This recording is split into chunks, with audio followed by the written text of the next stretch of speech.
This interview is with Dr Isobel Falconer from St Andrew's School of Maths and Stats. We discuss the history of maths and science generally, what sports she can't abide watching, and her hobbies ranging from the intense to the more relaxed. Enjoy listening! You're listening to Insight, the University of St Andrews Student Physics Society's podcast. I'm your host, Samuel Avery. Join us as we journey into the lives of St Andrews academics, discovering their passions, inspirations, and motivations.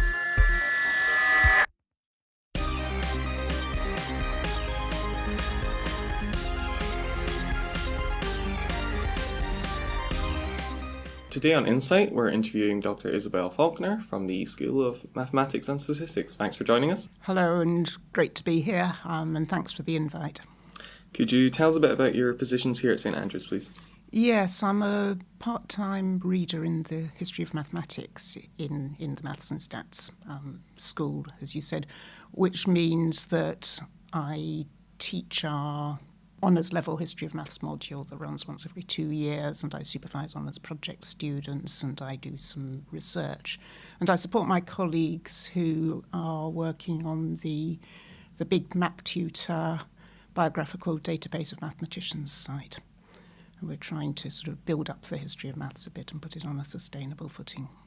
So what kind of led you to this position here at St Andrews then? I guess two things, one academic and one personal. And the academic,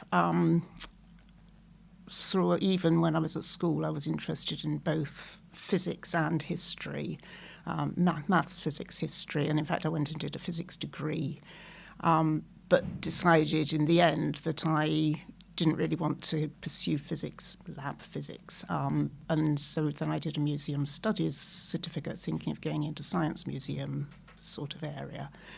And I got a job in the Cavendish Laboratory at Cambridge, setting up their museum.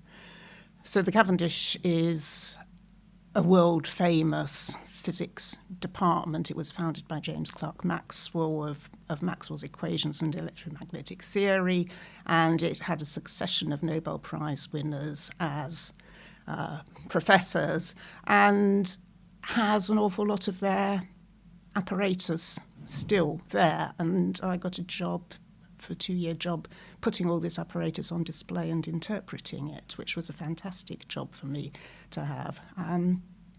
But at the same time, I got married to a mathematician, and since then have been sort of moving around the country following his career. And so on the back of my work setting up the Cavendish Museum, when we moved to Bristol, I did a PhD in the history of science, a history of physics at Bath University, looking at the discovery of the electron. And then we moved up to St Andrews in the early 90s, where he got a chair here in mathematics. And throughout that time, I was teaching history of maths, history of science for the Open University as well, while bringing up children. And then I spent a while as a learning technologist when the children grew up and I wanted a full-time job, which was great because you could see all that sort of interplay between society and science that as historians we learn about actually playing out in front of your eyes in learning technology. But the job moved to Glasgow and the commuting got too much, and in the end I gave that up and got this current part-time position here in the history of maths. So throughout this, although I said my first degree was physics, I've been my research has always been looking at the interaction between the physics and the maths, and how what maths the physicists were using and how the two interacted and how they related their mathematical theory to their experimental evidence. Excellent. So that's quite the journey, and to work at the Cavendish, that's some opportunity, a lot of history there. What's your favourite thing in or about your field of research then? Being able to work in the history of maths? I think what I really like is the variety. So one day I might be trying to track down the origins of graph paper, which I've got back to the 17th century, not in anything to do with maths actually, but in designs of patterns for silk weaving. Another time I might be using very standard family genealogy websites to try and trace particularly female mathematicians and their social backgrounds and family connections.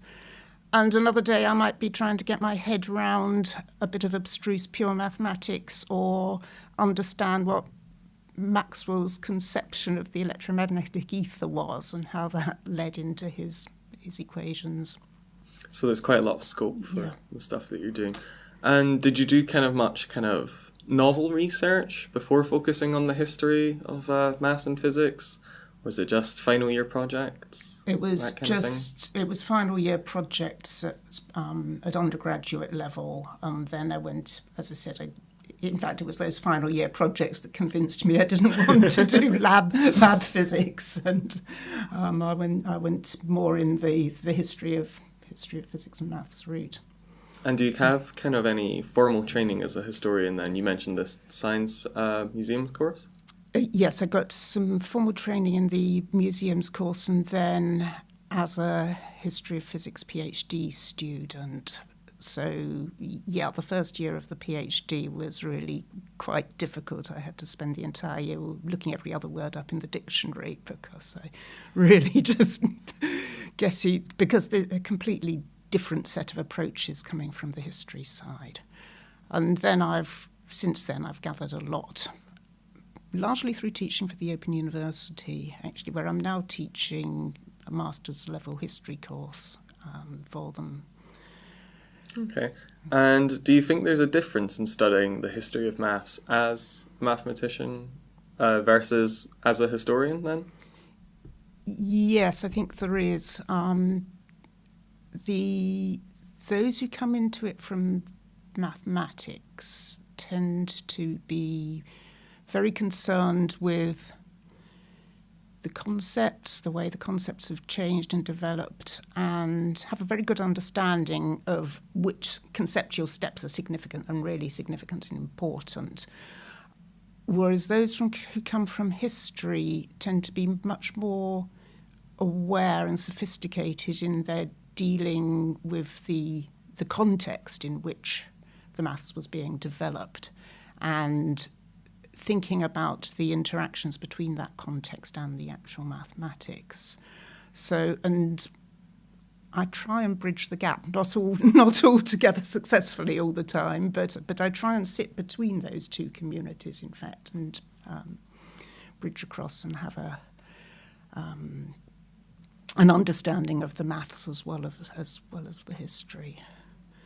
And when you're researching, do you focus on the maths or the mathematician then? It depends a bit on what the topic is. I quite often will focus on a particular episode in a mathematician's research or a mathematician or a physicist's research. But I find having a focus on an individual is a really good way of bringing together a really complex story, because all those external contextual factors and the conceptual factors all come together in that one individual.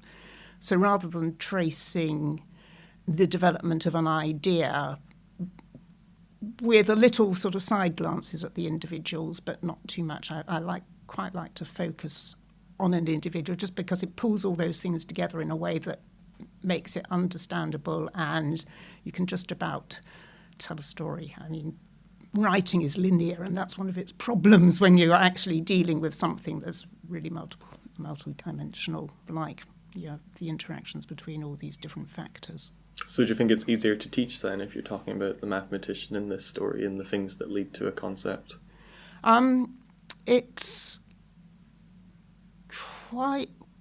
It gives mathematicians something to latch onto, I think. They quite liked hearing the stories about the individuals, and in some senses that helps trigger their memory for what concept that individual is associated with and what that concept was found. So in that sense, I think they quite like it. They're possibly less interested in the social, economical, political context, which a historian would also put in. The mathematicians quite like sort of little anecdotes and narratives about people's lives without too much concern for the surrounding historical context. Yeah, I definitely agree. It makes things easier for me at any rate. Do you think that maths has been well recorded when compared with other subjects? Is it like more difficult to lose parts of maths history as it builds on theories and axioms and builds up? I wouldn't like to say that. I mean, there's a huge amount of pure chance in what survives about any history. And I guess what's problematic in maths is really so much of what goes on that you really want to know about is happening inside someone's head, and it's not actually, unless they're someone who writes the whole time, they often don't write it down. And the other place an awful lot happens that you would like to know about is in conversations, and again, they tend not to be recorded. But that applies to other areas of history as well. So I wouldn't say that maths is especially unique in that sense. Okay, and would you say that there's a specific period that was like the most important time for mathematical development, or do you have a favourite period? Well, the period I've studied the most is the 19th century, but that's the physicists' use of maths. I think if you asked a mathematician today, they generally point to the introduction of rigour in the 19th century, when maths was put on maths which had been developing since the sort of Newtonian time onwards in a fairly rapid way on the basis that it worked without thinking too much about the foundations. And in the 19th century, they started to realise that there were problems and these might mislead them and they might get misleading results. And they started putting maths on a rigorous basis. And I think that's what a lot of today's mathematicians would point to. I think another really important period, possibly even more important, but more taken for granted, is the whole development of symbols, which really, mathematical symbols and symbolism, which 14th, 15th, 16th, 17th, and it really got set in essentially by the beginning of the 18th century. So beginning with the advent of printing, which started disseminating maths much more widely, because to use symbols, you not only need the symbols, but you need people to know about the symbols and understand them and agree on them, which means a lot of communication, so beginning with the advent of printing. But what symbols do is allow you to express really complex ideas very concisely, and you can get an argument down in a few lines that would take you pages and pages to write out if you tried to explain every concept. And indeed, if you go back and look at some of the Islamic mathematicians and the pre-symbolic maths, where they are using words, and it does go on for pages and pages, and it's quite difficult to hold the argument in your head. So symbols are really, really important, and you can see that. You see it very well in the 18th century in the debate, the division between Leibnizian calculus and Newtonian calculus, where Leibniz's great strength was that he developed easy to understand, powerful symbols, and then he imposed them through his journal, which the journal insisted that if you wanted to publish in that journal, you had to use Leibniz's symbols, essentially. So journals were really important in solidifying symbolism. And Leibnizian calculus just took off through the 18th century, although, as I mentioned previously, without much concern about rigour. Whereas Newtonian calculus, where Newton, he'd done a few symbols, but not very much, and really didn't make much effort to impose them. He expected people to work things out from first principles. And it sort of stagnated through the 18th century. It didn't achieve anything like the the power and the rapidity of development that the Leibnizian calculus did. So really, sorry, it's looking at the 18th and 19th century for symbolism, rigour, and physical usage of maths. Yeah, yes. That kind of thing. Yeah, that kind of thing. From your time lecturing and as a student, have you noticed a change in the number of women studying or lecturing maths? Yes, certainly. Well, as I said, I did physics for my degree, so yes. There were 4 women among 100 blokes doing physics, final year physics when I did it. And I think the numbers in mathematics were about 10% women at the time, certainly studying.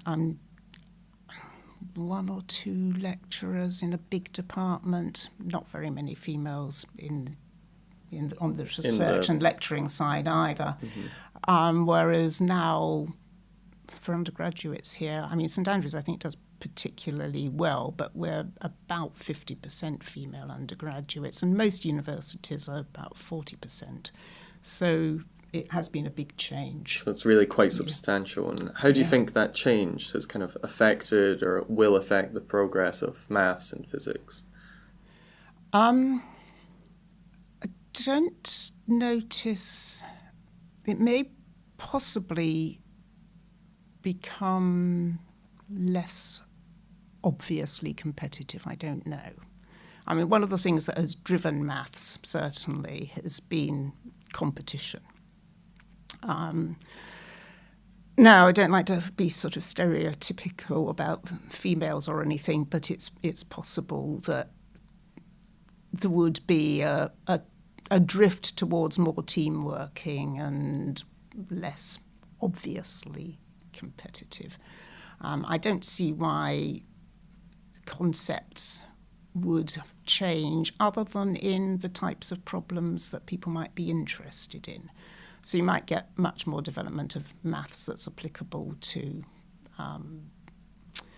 more social type problems, possibly, because if that, again being stereotypical, which I don't like being, if that's where women see problems that could be solved mathematically. So the possibility for more teamwork and a different kind of focus of research potentially. Yeah, yes, possibly. But it'd be very difficult to pin that onto a hard thing to predict. It's a really, it's a hard thing to predict. And it's also a hard thing to say, yeah, this is a definite causal explanation. But the other thing that we do notice is actually a drop-off at postgraduate level in the number of women going into maths and physics, a fairly concerning drop-off. And so the fact that there are far more undergraduates now doesn't necessarily feed through into lots and lots of research-level mathematicians or physicists. But hopefully that might change into the future as well. Hopefully that'll change into the future. But a lot of women seem to be looking at the research, as indeed I did, and thought, well, actually, I don't want to do this. I've got more varied interests. Okay. And do you have a few words for how the advent of computing has maybe affected maths or maths research? Yeah, I think that it's had a huge effect. I mean, it's had a very obvious effect on applied maths, where frequently, until the advent of computing, if you wanted to model a physical situation, you could get as far as a differential equation, but you wouldn't necessarily be able to solve that differential equation. And now with the advent of computing, you've got numerical methods that can solve those differential equations. And so modelling in that sense in applied maths has just completely boomed since the advent of computing. But it's affecting pure maths as well. So it's affecting things like St Andrews is a big supporter of GAP, which is, I'm trying to remember what it stands for, but it's to do with group theory. It's a library of results, programs, operations which will mechanically calculate a lot of properties of groups and allow you to, for example, if you have an idea that you want to prove, it will allow you very easily to check whether there's a counterexample before you waste too much time trying to prove your hypothesis. So that's one thing. It's opened up new areas in pure maths like fractal geometry, for example, where there were examples of fractals around before, but the ability to visualize them and Mandelbrot's realization how complex these things were when you've got a simple equation that you can iterate again and again and again and generate a very complex structure, really generated interest in these things which did already exist, but generated a huge amount of interest, and study them as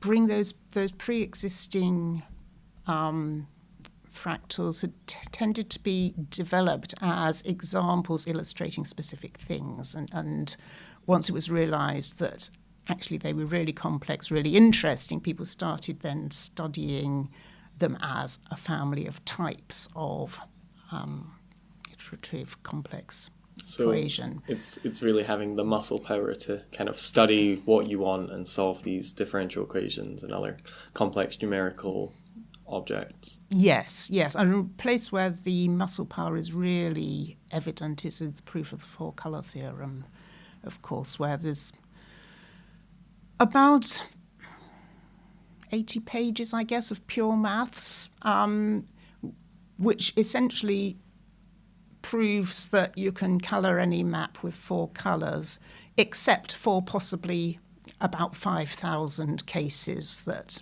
this proof doesn't cover. And then they got a computer to check out those 5,000 cases. Now, that in principle could have been done by humans, but it would have taken an awful lot of humans an awfully long time to do it.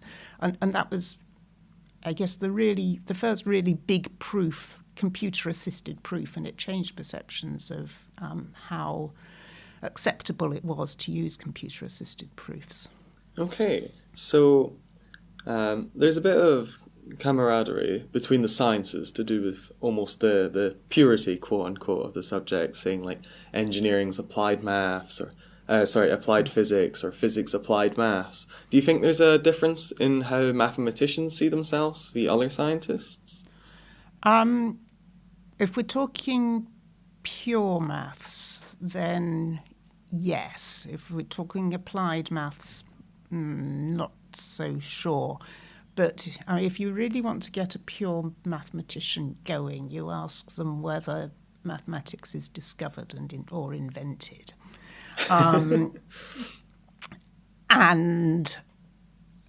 I think if you asked a physicist that, they wouldn't have any question about it. But for mathematics, it's all essentially in the head, and they really have a big debate, sort of, are they inventing it? Some believe there's some sort of still believe there's a Platonic sort of world out there that they discover, but not the real world, whereas some will say quite happily, but yes, this is a purely mental construct, essentially.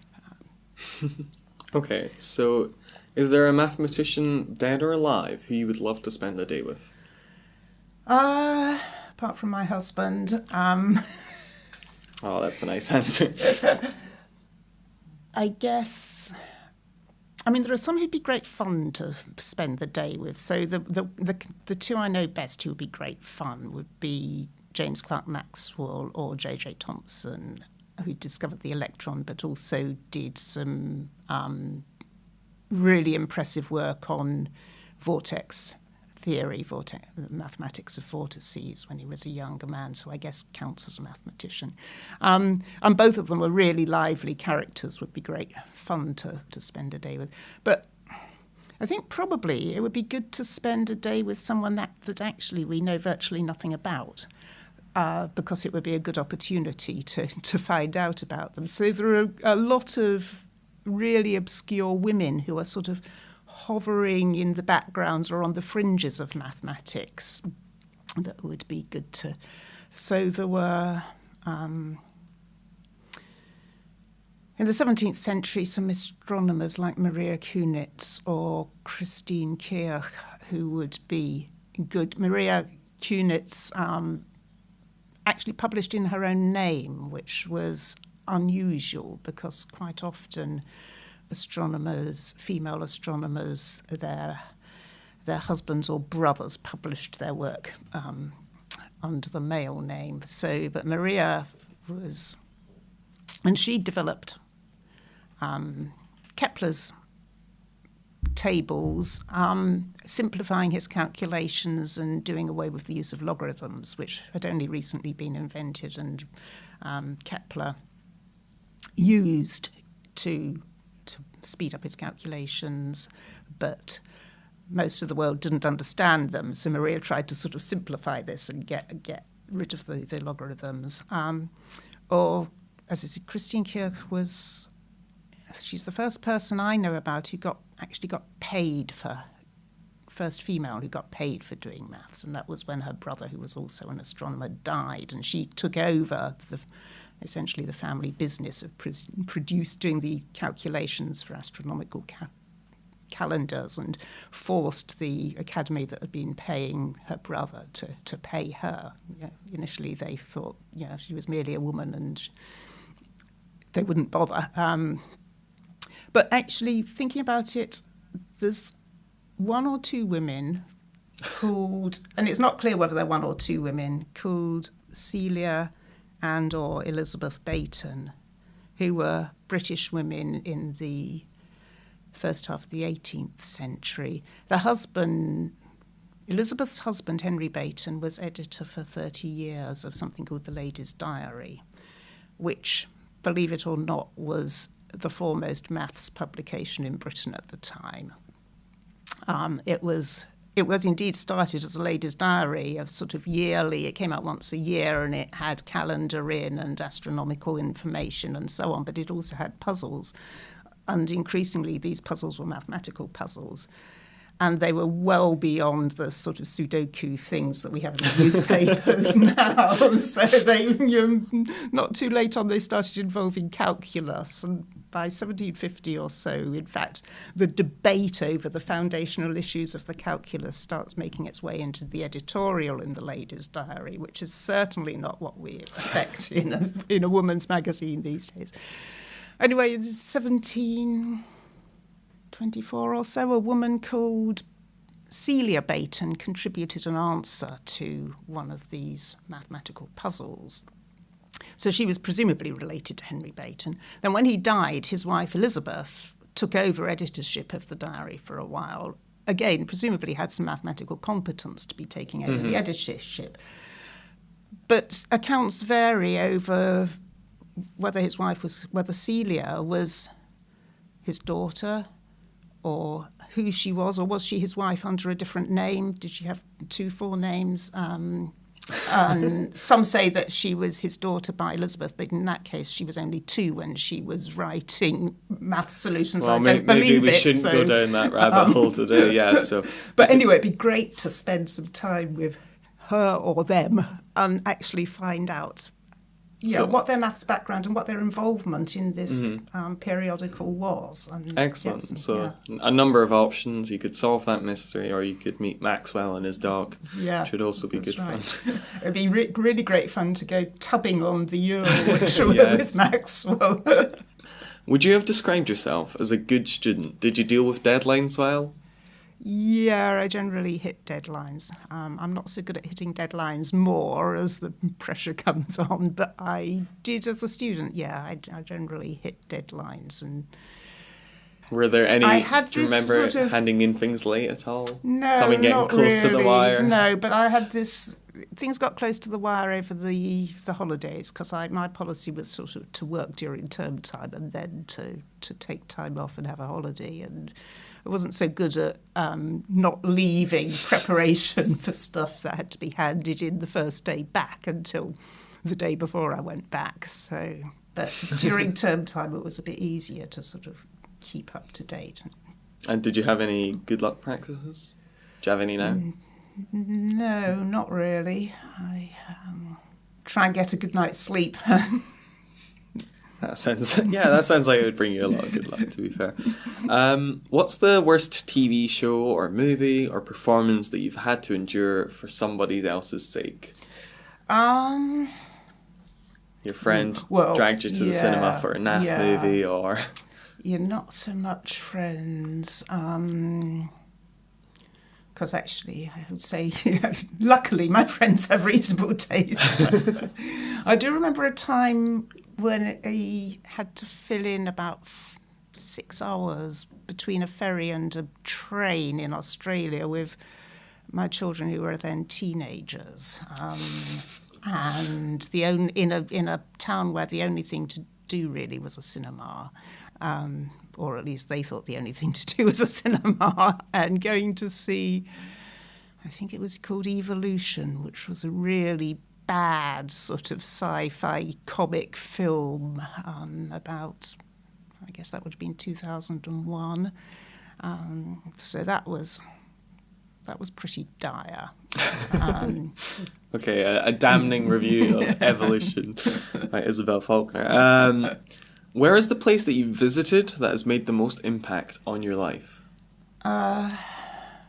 Visited or been or what? Either or. Okay, well, I guess been is Cambridge, where I went as an undergraduate, where I met my husband, where I got the job at the Cavendish, and indeed where I still go back because I still know more about what's in their museum collection than anybody else does, and has had, and indeed, essentially put me on this path of being a historian of maths and physics. Specifically, I guess Castle Hedingham Youth Hostel, which is not a million miles away from Cambridge, where I went as an undergraduate on a working party. I belonged to a youth hostel group, and we were invited to go and paint the youth hostel and reglaze some of its shed windows and things. And during the course of this, one of the group said, I quite fancy walking from Land's End to John O'Groats in the summer, if anyone will come with me. And that appealed to me, so I said yes, and we've been together ever since. So, I married him. Oh, that is a lovely story. So I guess, that's had a huge impact. A completely trivial sort of event going on in this hosteling working group had a huge impact, yeah. That is lovely. So Cambridge, where it all began, and the youth hostel, where the youth it hostel all specifically, began. where it all began. So what are some hobbies that you spend your free time doing then? Walking? Walking. There's two hobbies really I spend my free time doing, and one is walking. So we still do an awful lot of long distance walking, including a 100-mile challenge walk. That's 100 miles in 48 hours, so essentially non-stop each year. Oh, wow. About a month ago, I did a 55-mile walk around Lancashire with my daughter, again non-stop. So that sort of thing, cross-country, well, on footpaths, not on roads. And trying to keep sufficiently fit to do all that takes quite a lot of time. And the other thing I do when I fit it in is Lego. So I create and build Lego models. Which... I think that's a good balance. Yeah. It seems like you can sit on your bum in the house in Lego. Yeah, I can do it when I'm exhausted. And the great thing about Lego, I used to, when I was a teenager, a young woman, I used to do all that sort of female stuff that women are supposed to do, like embroidery and so on. And the house begins to fill up with all this embroidered stuff that someone's put a lot of time into that you can't then bear to throw away. So we've still got sort of fire guards that my husband's great aunt embroidered, and he can't bear to throw them away because she puts time and effort into it. But Lego's different because you can put time and effort into it and then take a photograph and tear it down again and build something else. So you don't have to sort of keep all this stuff in the same way. Excellent. So something to do while you're out and then something to do while you're at home. Do you have a favourite sport to watch or a favourite athlete from that sport? Not really. Gymnastics, I guess, if anything. But I would have difficulty naming an athlete. Naming anyone individual. Yes, my daughter used to be a keen gymnast, and actually we went and watched the qualifying rounds for the Olympics when they were in London, and that was really great because it was very uncrowded and we got more or less a ringside seat, but they were still, world-class gymnasts doing that. Excellent, that does sound fun. Is there a sport that you cannot tolerate watching at all? Boxing, yeah. No, it's just far too. And I'm not really keen at. Actually, I'm not hugely keen at any of those one-on-one sports. Actually, boxing, wrestling, or even tennis, which is not interested. Not huge. And with tennis, I think it's partly the commentators rather than the actual game. But it's very one-on-one. Someone's always beating and winning, and someone's always losing, and so on. Team sports, American football, I just can't get. Just seems, a game where the policy seems to be aggression. I'm sure there are finer points to it, but. Okay, well, before this list spirals out of control, more aggressive sports then and one-on-one, that kind of thing. So we're moving on to the quickfire round. You can answer these questions quite quickly, but obviously if you want to expand on your answer, you can take a few more words. So what is your favourite music genre and favourite song? I'm not really very good on genres. I guess there's a couple of things.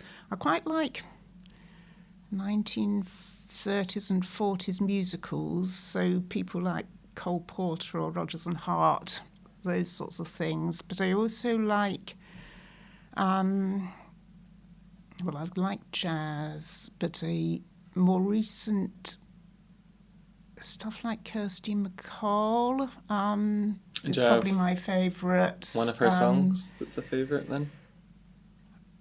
Either In These Shoes or Bad. Both of them about very sassy women who, so one of those. Then. One of those. And 30s, 40s musicals and jazz, 30s, that 40s kind of musicals thing. and jazz, yes. I guess, pursuing Kirsty MacColl, other thing, she's probably sort of folk rock sort of thing, so other people in that sort of genre, like, the Proclaimers, I guess, are a very well-known local example. Yes. But I much locally, prefer, the whole of Scotland, yeah. prefer Kirsty MacColl. I've been the token woman all my life, the token daughter and the token wife. Now I collected tokens one by one till I've saved enough to buy a gun. Well, you can't get even, but you can get mad. And it's not funny, no, and it's not sad. It's just a feeling that I've always had. Oh, look out, world, I'm about to be bad. Okay, and do you have a favourite non-academic book? I read quite a wide range of sort of stuff, so... Is there something that... Three, okay. Three, okay. Gaudy Night by Dorothy Sayers, which is, if you don't know, it's a whodunit come romance come exploration of loyalty both to family and to knowledge, academic knowledge, and where that balance lies, particularly for women, but actually also for men. Okay. So it's a really complex exploration of those issues within the framework of a whodunit under romance. And what's book number 2 then? Book number 2, I guess, would be Hitchhiker's Guide to the Galaxy. Douglas for its Adams, complete excellent Douglas choice, Adams, yeah. completely zany look at sort of so many of our customs and ways of doing things, and cultural assumptions and so on. It's great, and he's got a wicked sense of humour. And Tove Jansson's Comet in Moominland, which is a children's book, but I'm a big fan of them, and that's the one I like the best. Moomin Troll is, constantly perplexed and scared of the sort of big, wide, scary world, but a bit of good humour and common sense and tolerance sort of always sees them all through in the end. And Comet in Moominland, particularly where there's a comet approaching the Earth and they're scared about what's going to happen and is it going to hit or not. There's this sense of impending doom right the way through it. And I always wondered where Tove Jansson got the idea from, till I realised that in Sweden, actually, they have got this massive crater of a lake where a comet millions of years ago did plough into the Earth. And, of course, growing up as a Swedish-speaking Finn, she would have been very aware of that in a way that I wasn't, so... And do you have a favourite board or card game? I quite like the sort of fantasy strategy games. Like, we've got a good one called Above and Below that my son gave us for Christmas a few years ago, or Settlers of Catan, Good choice. or Sorcerer's Cave, which was a relatively early one, which ended up with you laying out cards all over the floor and things. Okay, so if you could learn another language, which one would you choose? Or do you already know any other languages? I'm not very good on languages, no. I would be torn between Latin and Chinese, I think. One of the reasons I don't go back much earlier in my research than I do is because things start being written in Latin barrier. And there's a language barrier. Chinese would enable one to look at the whole development of Chinese mathematics. It's really cool. It's interestingly different in its whole grammatical conceptual foundation from English, so that or from any of the sort of European languages. So that would be an interesting one. It would be really interesting. What's your favourite hot drink? Tea, coffee, hot chocolate? Probably tea. Very weak tea is what I Weak tea. drink most of. If you're going on a picnic, what's an essential ingredient to bring along? Is it Scotch eggs, sandwiches, flask of tea? Water and an apple. Sandwiches, trail mix, nuts and raisins sort of stuff. Oat cakes are good. Oat cakes are very good for sustaining one on a very long walk without worrying too much about whether the filling's going to go off in the interim. And you would be the one to know. Do you have a go-to movie or TV show if you're having an off day? Certainly not a TV show, because we don't have a TV. I'd be much more likely, actually, to put some music on in the background and do some Lego if I'm having a off day, yeah. That does sound good as well. So, finishing question, you can take a bit more time over this. What do you think are the benefits of students and academics knowing the history of the subject that they're studying? I think, certainly for mathematics, what's really, and probably for other subjects as well, certainly for physics actually as well, what's really beneficial is realising that things don't have to be the way they are now. So you've been taught up through school and generally through university a particular way of doing things which are the current conventions, but realising that in the past people worked very happily and very effectively with completely different conventions and ways of doing things, I think it helps get you out of the box and helps you sort of think more laterally. Okay, And so it's that kind of freedom of thought that's evoked. Yeah. Excellent. Well, Dr. Isobel Falconer, thank you very much for joining us today. Thank you. It's been a great pleasure. You've been listening to Insight, the University of St Andrews Student Physics Society's podcast. I was your host, Samuel Lavery. Thanks to all the wonderful academics of St Andrews. Join us in the future as we learn more of the people making our education. This podcast was produced by myself and our publicity officer, Connor McBride. To find out more about the Physics Society and what we do, please find us on Facebook or Google St Andrews Physics Society for our website. Goodbye!